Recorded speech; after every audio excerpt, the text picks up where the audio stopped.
Nesse período que vai de 45 a 70, você vai ter, primeiro, a redemocratização, quer dizer, claro, que depois de 64 você tem de novo a ditadura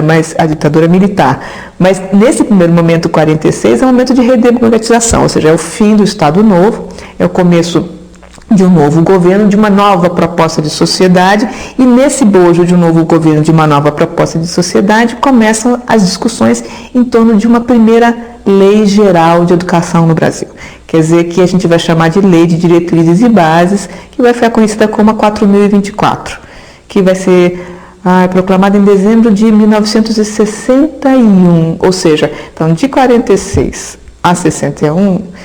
não de 46, 47 a 61, você vai ter um longo período de trâmite dessa nova lei, né, que é pensada como uma grande lei geral que vai reger toda a educação nacional.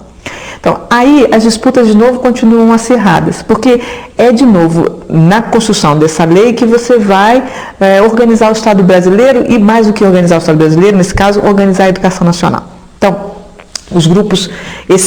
o Lourenço Filho vai ser chamado a presidir a comissão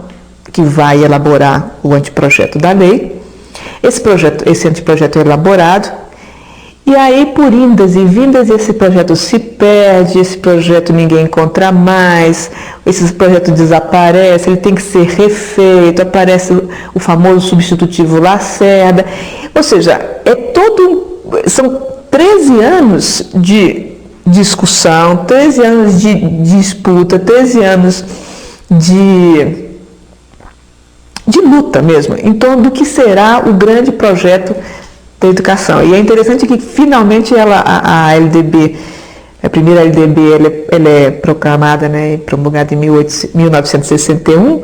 e aí 3 anos depois você tem a ditadura militar e um novo processo de reconstrução e uma nova discussão em torno de uma nova Lei de Diretrizes e Bases, que no final vai ser instituída em 1971, né, que é a 5692, que cria o que a gente chama de primeiro e segundo grau.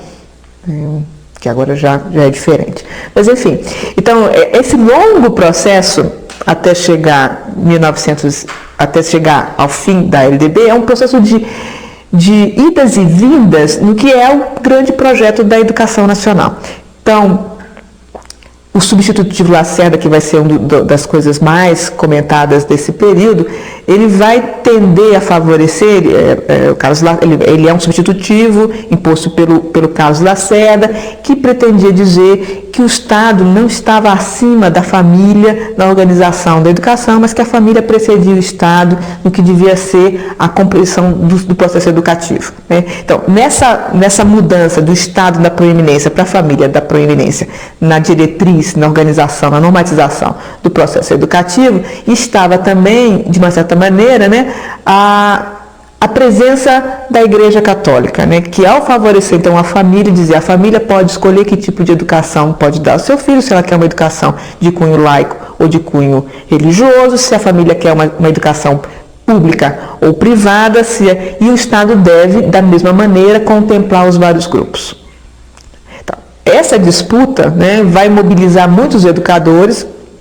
ao longo do processo. Em 1959 a gente vai ter um segundo grande manifesto, que vai chamar mais uma vez Convocados, também elaborado pelo Fernando de Azevedo, e que vai reiterar os princípios que estavam postos no manifesto de 32,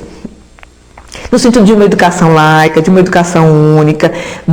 do dever do Estado, de uma educação obrigatória e gratuita. Bom, em 61 ele é promulgado, mas logo 3 anos depois a gente começa ao golpe de Estado de 64, né, e essa educação de novo vai ser repensada na construção da outra lei de diretrizes, que vai ser de 71, né, em que você vai ter aí sim a divisão entre primeiro e segundo grau e, pela primeira vez no Brasil, a extensão à educação obrigatória para 8 anos.